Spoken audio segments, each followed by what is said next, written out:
Chrissy.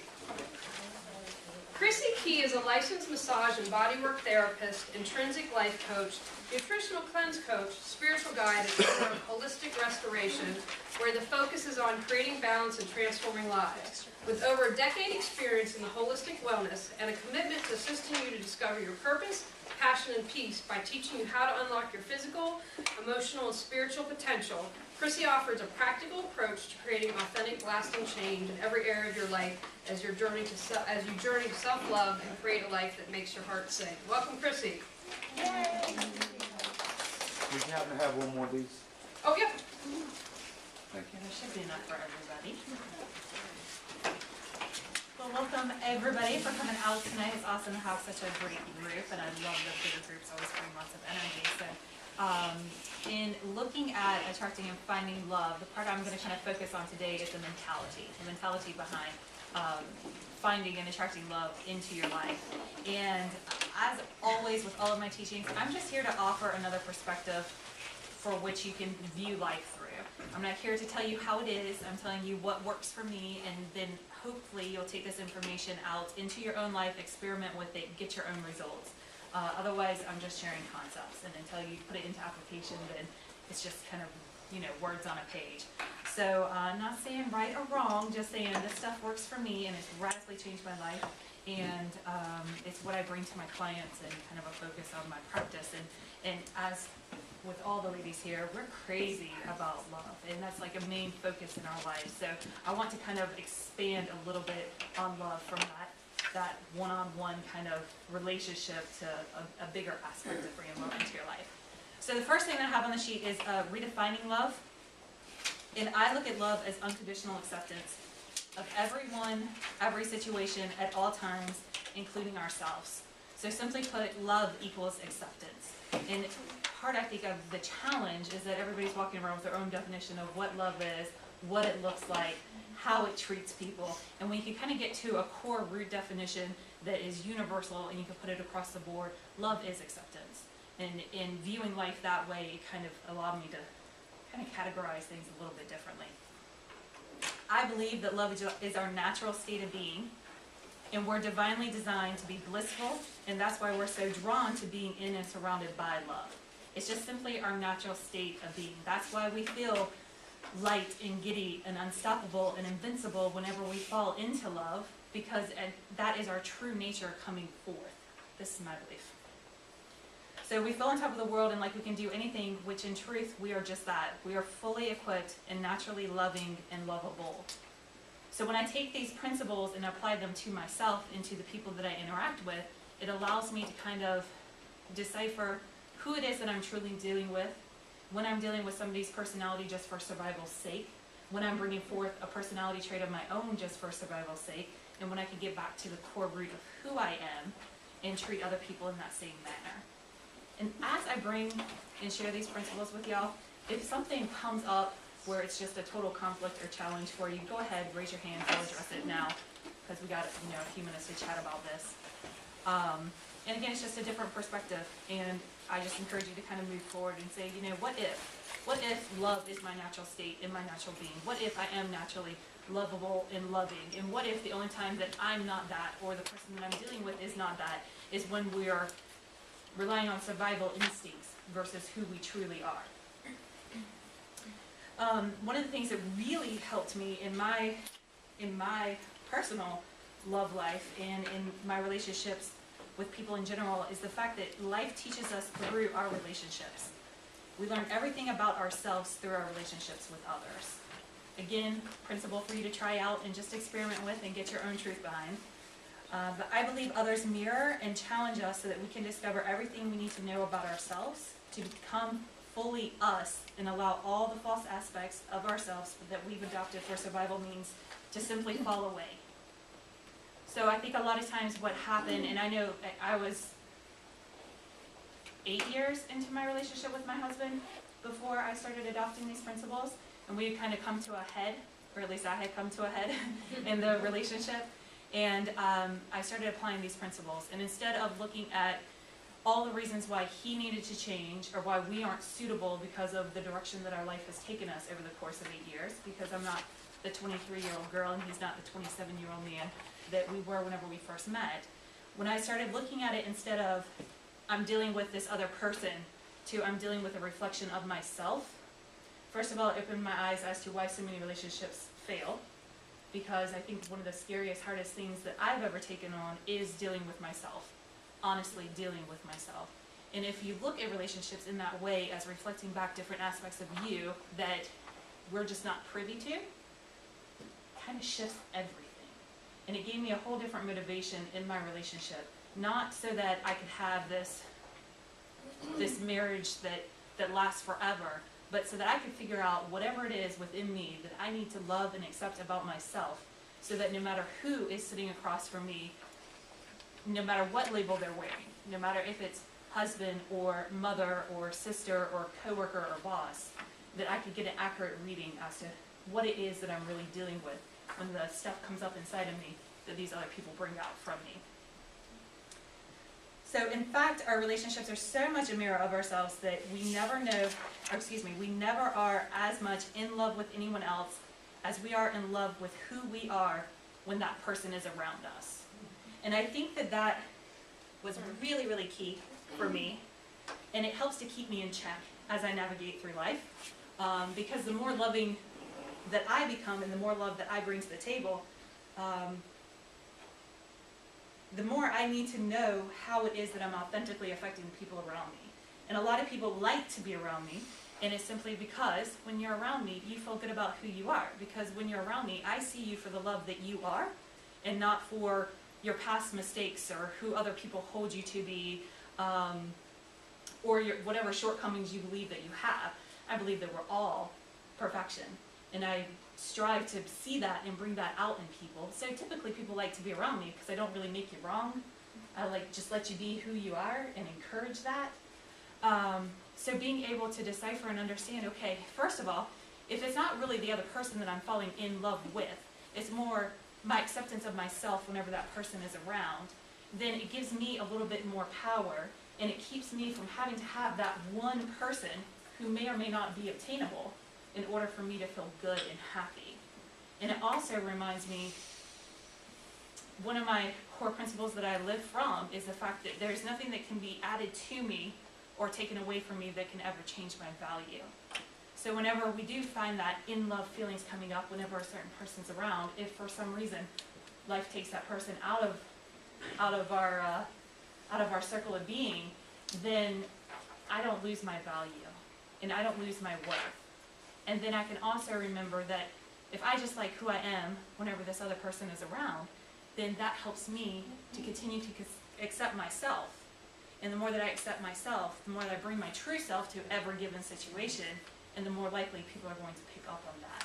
And that's one of the things that I get from people, is just my authenticity. The fact that I'm not afraid to make a mistake, that I'm not trying to get it perfect all the time. I mess up a lot, and I'm okay with that. I'm perfectly okay with that. So again, it's another concept that you've probably been introduced to for the first time this evening, or maybe have heard a couple times before and just haven't really applied. Reflect on your own relationships, and as you kind of navigate through the world, and just kind of evaluate and take a different perspective whenever you look into these relationships.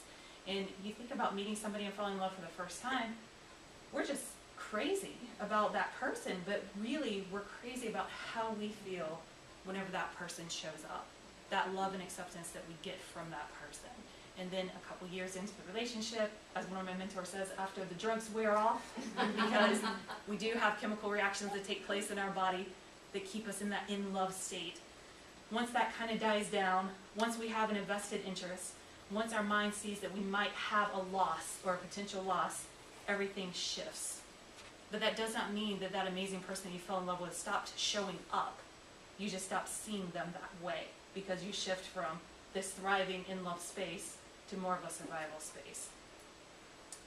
And we do that too. We change ourselves to make sure that we get our love and acceptance, and make sure that we follow the right rules so that we don't end up losing this other person. So just taking that step back and reevaluating the relationships that you have in your life. And what's cool is that this doesn't just go with, two people falling in love with each other.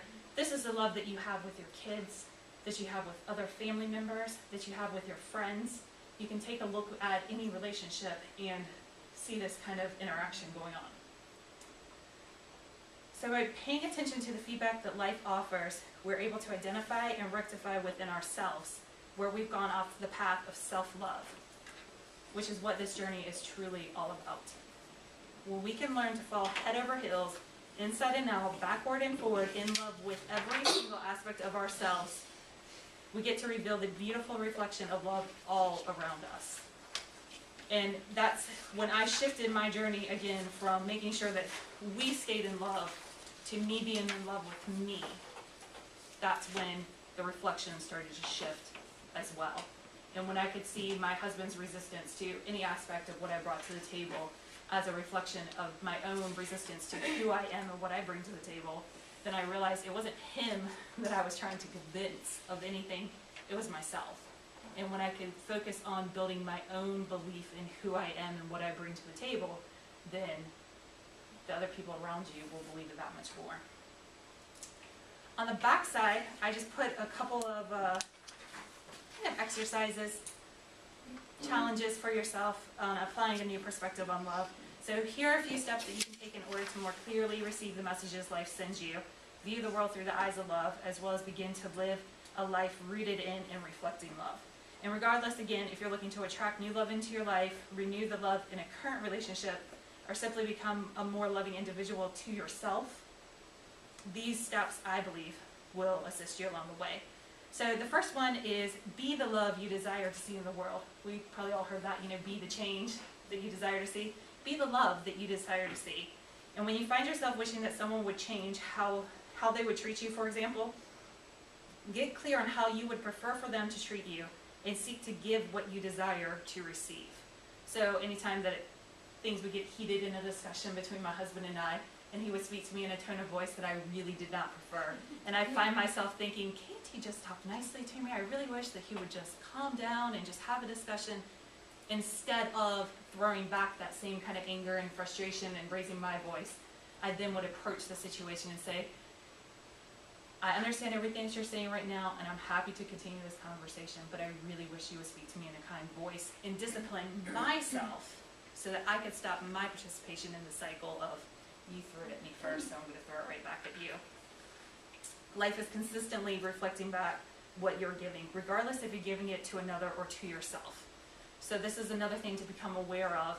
In relationships, often we don't do to other people what they do to us. But any time that I have something done to me, I take a step back and see if maybe I talk to myself that way. How do you speak to yourself whenever you make a mistake? Or that's probably the biggest one. Whenever you fall short of your expectations of you, what dialogue goes inside your head? And then take a look and see if that's a more accurate reflection that you're getting from other people as well. Because again, if you fall completely and totally head over heels in love with you, you're going to do everything in your power to make sure at all times you are receiving that which you are deserving of receiving. And a lot of times we do this for other people, but we fall short for doing it for ourselves. And if we fall short for doing it for ourselves, life's going to reflect that same thing back to us. Before reacting, stop and ask yourself one of my favorite questions in the world. What would love do? What would love look like in this situation? Break that cycle of they did it to me first and the default reactions you've developed in order to ensure your survival. If you do more of my mindset training, you'll understand this whole survival mechanism that I'm referring to. And a lot of times we are bringing forth survival methods to non-truly life-threatening situations. And that goes with our interactions in our relationships as well. And a lot of times it's like, well, they did it to me first, so watch, I'm going to do it right back to them, and then they can see how it feels. And that's not a very productive way to live in any aspect of life. But if you can just stop in the moment and just ask yourself, what would love do? And challenge yourself to bring to the table the most loving approach possible versus whatever you've been programmed and conditioned to do in the past. And just experiment with it. Because I'm telling you firsthand experience, it's really hard to have someone continue arguing unless you participate in it. And I would shift things, and it's not like we fought all the time, but you married and you lived together for 10 years, stuff comes up, But when I stopped looking at that as I'm arguing with my husband, to I'm arguing with some aspect of myself that doesn't fully love and accept myself, that opened up my compassion, and then I was able to bring that loving approach to the situation. Because really, we're only responsible for our experience. I'm not responsible for his experience. So since I can't do anything to ensure he has the kind of experience that he should have, all that I can do is focus on my own experience. And when I would shift that around and bring that loving approach versus that I was conditioned to bringing to the table, then it kind of just it shifted the power back into my court. And he's never once continued to argue. I mean, we might have gone our separate ways into our separate rooms, but we've never continued to argue. And we're definitely, for sure, I believe, way more in love than we've ever been before. And be radical. I mean, this is a radical approach. Who does that, really? Most of the time, we're just so busy justifying and defending our position that we fail to even realize that we're not being loving, kind, and accepting the same way that we want to be treated in return. And it's a really, really radical notion. And a lot of people, whenever we explain our side of the story, be like, well, girl, I don't blame you. I'd be doing that too. But that doesn't mean that it's going to get you where you want to be.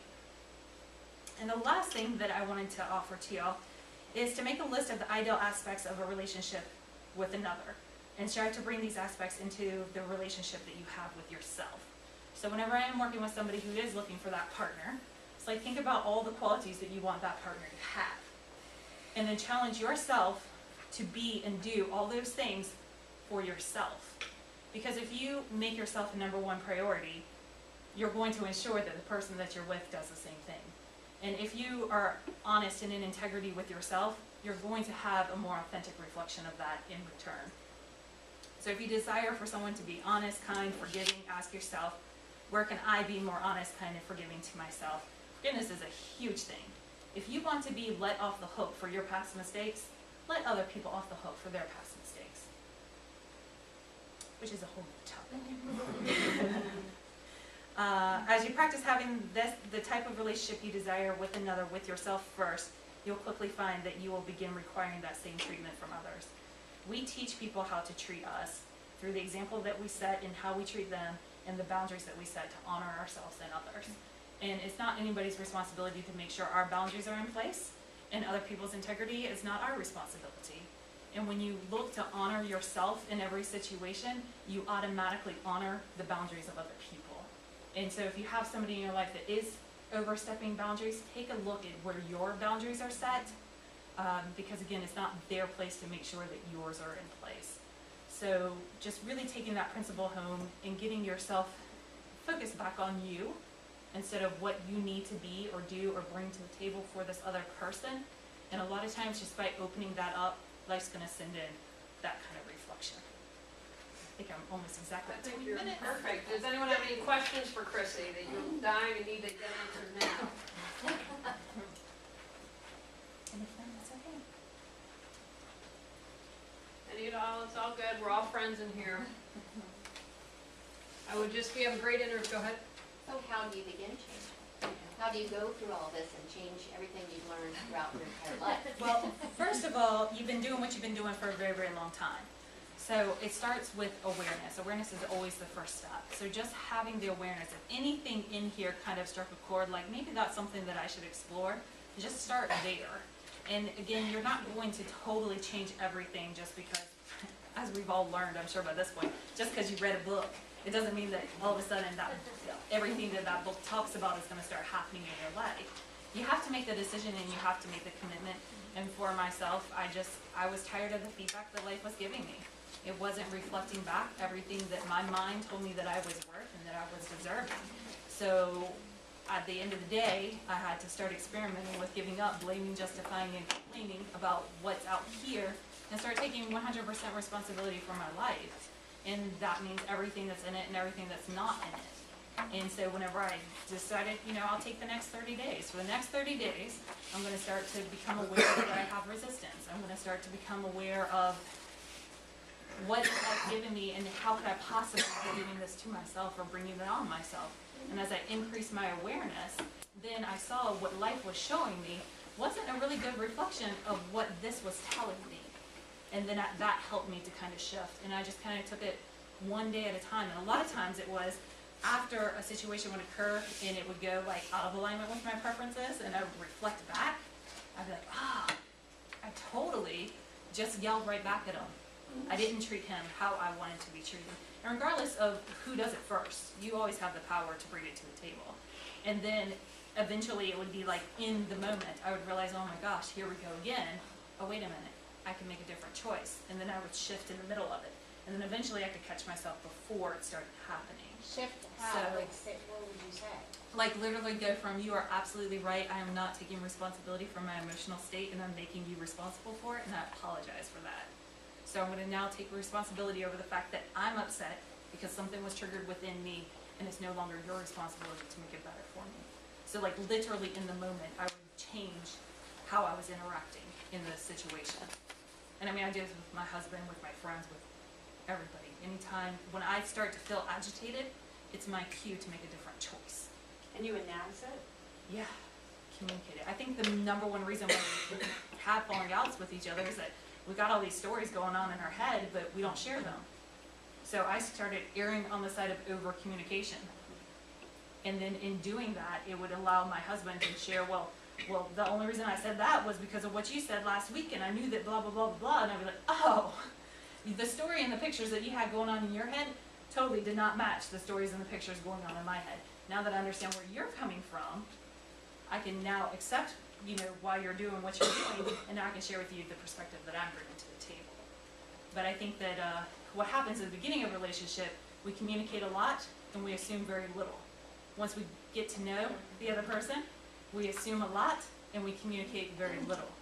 And then we miss the mark. If we're having two totally different pictures in our heads, we're missing the mark because we're making assumptions about where each other is coming from.